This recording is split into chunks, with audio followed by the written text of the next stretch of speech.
السلام عليكم ورحمة الله. ازيكم عاملين ايه؟ يا رب تكونوا بخير. النهارده ان شاء الله هنعمل مع بعض الكوكيز، وهنعملها بطريقه جميله جدا وان شاء الله هتعجبكم. طبعا هتنفع قوي الايام دي عشان المدارس، ممكن تاخديها لاولادك في اللانش بوكس، هتبقى جميله جدا. وطبعا احلى كتير من اللي انت بتشتريها من الافران، غير ان مقاديرها على قد الايد، في اي بيت هتلاقي المقادير بتاعتها وتقدري انت تقومي تعمليها في اي وقت. طبعا هقول لك واحنا شغالين في الفيديو ان شاء الله لو ينفع اي حاجه تبدليها، ممكن تبدليها بايه بحيث ان هي تبقى اسهل واسهل بالنسبه لك وتقدري انت تقومي تعمليها في اي وقت. بس لو اول مره بقى تشوفيني ما تنسينيش في اللايك والاشتراك وتفعيل الجرس. نبتدي ونقول بسم الله.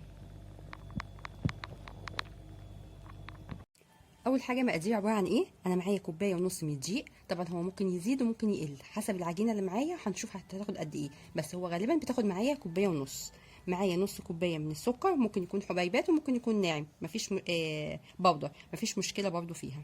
ومعايا نص كوبايه من السمنه، ومعايا بيضايه، وطبعا في بيض يبقى اكيد فيه فانيليا. ومعايا ربع معلقه صغيره، يعني بصوا انا مش عايزه ياما، ربع معلقه كده من البيكنج كربونات الصوديوم، بيكربوناته، ماشي. ومعايا معلقه كبيره من الكاكاو والشوكليت شيبس. ادي مقاديري.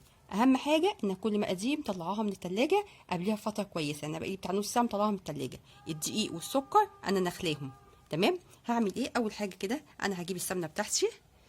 انا السمنه بتاعتي كانت في التلاجة وطلعتها بردت، تمام. هبدا انزل بالسمنه كده، بسم الله. لو عايزه تبدلي سمنه بزبده تمام هتمشي، عايزه خليط بين الزبده والسمنه هيمشي برده معاكي، مفيش مشكله خالص، تمام. ادي السمنه بتاعتي كده، وهنزل بالسكر، بسم الله. عايزه تاخدي كل الكلام ده في شفشق الخلاط وتضربيهم مع بعض، تمام. انا حابه ان انا اسهلها عليكم شويه ونعملها بالمضرب اليدوي كده، ان ما فيهاش حاجه.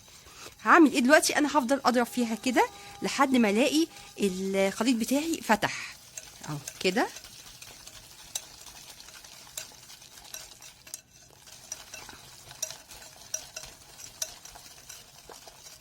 هتلاقي لونه كده كله، بصي ما بتضربي فيها لونها هيفتح معاكي، كل ما هتضربي لونها هيفتح،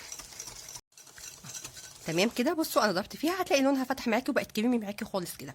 طبعا انت لو مستعمله سكر، عندك سكر اللي هو الحبيبات العادي استعمليه، بس طبعا هياخد وقت معاكي في الضرب، او خديها في شفشق الخلاط هتبقى سهل بالنسبه لك خالص، مش هتاخد معاكي اي وقت. خدي كل المقادير بتاعتك وعلى شفشق الخلاط، تمام. دلوقتي انا هعمل ايه؟ هنزل بالبضايه كده، بسم الله كده، وهنزل بالفانيليا، يعني بتاع نص معلقه صغيره من الفانيليا، بودر بقى سايل اي حاجه عندك مفيش مشكله، المهم ان احنا نستعمل الفانيليا عشان ريحه البيض. وهكمل برضو تقليب كده،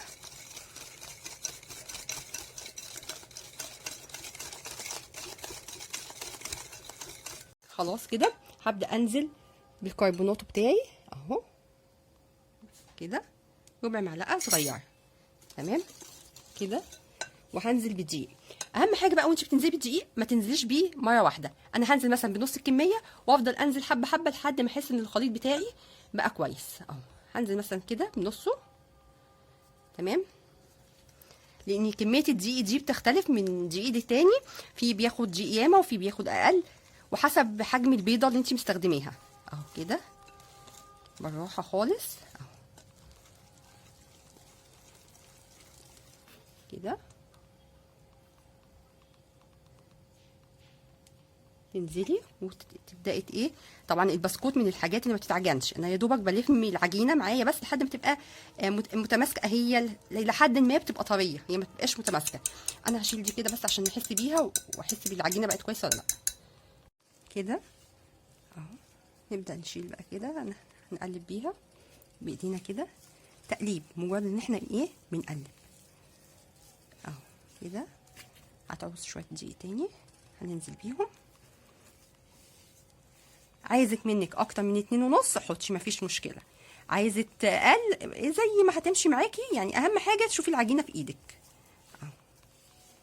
ولو هنيجي هنختبرها طبعا بالايد، اللي هي يعني بالايد دي، يعني بصوا كده وتختبريها. انا شايفاها كده كويسه عشان ما تعصي منك لو انت زودتي الدقيق هتعملي ايه؟ مش مشكله خالص، زودي لها شويه لبن، بس الاحسن ان انا ازود الدقيق حبه حبه عشان ما احتاجش ان انا احط لها حاجه. اهو بالشكل ده، هي كده حلوه قوي، ان هي الى حد ما بتبقى فيها تلزيقه بسيطه قوي. اهو اعرفها ازاي؟ بايدي دي اهي كده، اهي كده، اهي كده جميله جدا. انا هبدا اقسمها كده بسم الله بالمعلقه كده، واخد جزء اعمله بالشوكولاته، احطها في طبق تاني كده.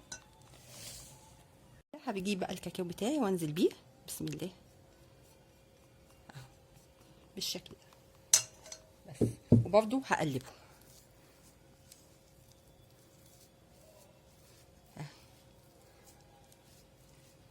هي عشان فيها تلزيقه بسيطه فهتبقى مظبوطه معاكي. خلاص كده انا برضو بصوا العجينه بتاعتي ممتازه وزي الفل. هتعرفيها ازاي؟ اهو اول ما تضغطي عليها كده بتلاقيها ما بتشققش معاكي، وفي نفس الوقت بصوا مش طريه، يعني ما بتلزقش في ايدي، تبقى كده العجينه بتاعتك ممتازه وان شاء الله تطلع معاكي زي الفل. طيب انا هعمل ايه؟ انا معايا تقريبا هتاخد معاكي 100 جرام من الشوكليت شيبس. تمام، انا واخداه يكون الشوكليت شيبس ده موجود عندي في الثلاجه، وخصوصا لو الجو حر. لو الجو ساقع مفيش مشكله، بس طول ما الجو حر لازم تدخليه الثلاجه عشان ما يسيحش منك وانت بتعمليه. انا هجيب الصاج بتاعي كده. لو انت هتستعملي صينيه المونيا مش محتاجه اي حاجه خالص، ممكن تدهنيها حاجه بسيطه جدا وتمسحيها كده بمنديل بالزيت. لو هتستعملي اي حاجه تانية غير الالمونيا هتعملي زي كده ورق فويل، ورق زبده وحطيه ماشي، لكن هو عامه ما بيلزقش. لو هتستعملي المونيا استعمليه على طول. انا هبدا اجيب كده قطعه من البسكوت بتاعي او الكوكيز بتاعي كده بسم الله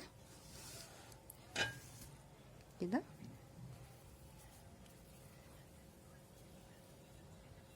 كده ندورها.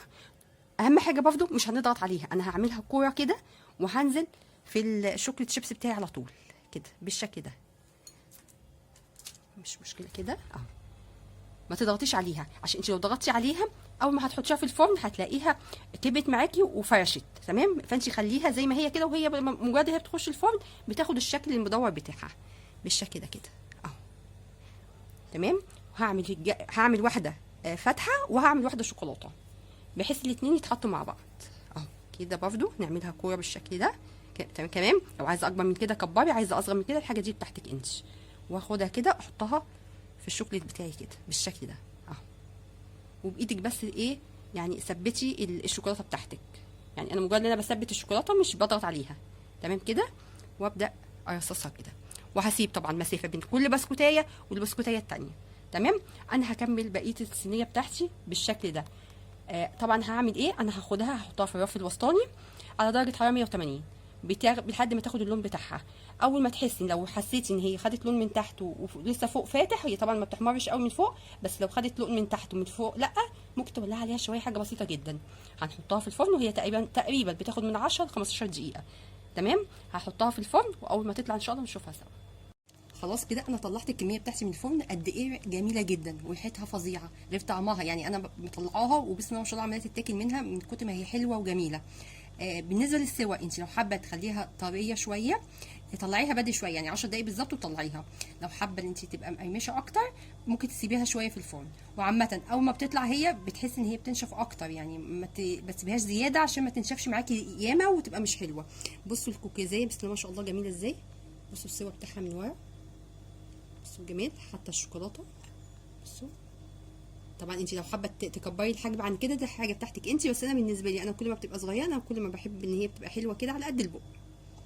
بصوا من جوه بسم الله ما شاء الله، بصوا الجمال، حاجه كده بسم الله ما شاء الله، بس مش مستحمله ايدي بجد. لو عملتيها بالطريقه دي هتفضلي على طول تعمليها بالمقادير دي وان شاء الله هتطلع معاكي حلوه كل مره. بكده خلاص انا خلصت الفيديو بتاعي بتاع النهارده، يا رب يعجبكم. ولو عجبكم ما تنسونيش في اللايك والاشتراك وتفعيل الجرس. والسلام عليكم ورحمه الله.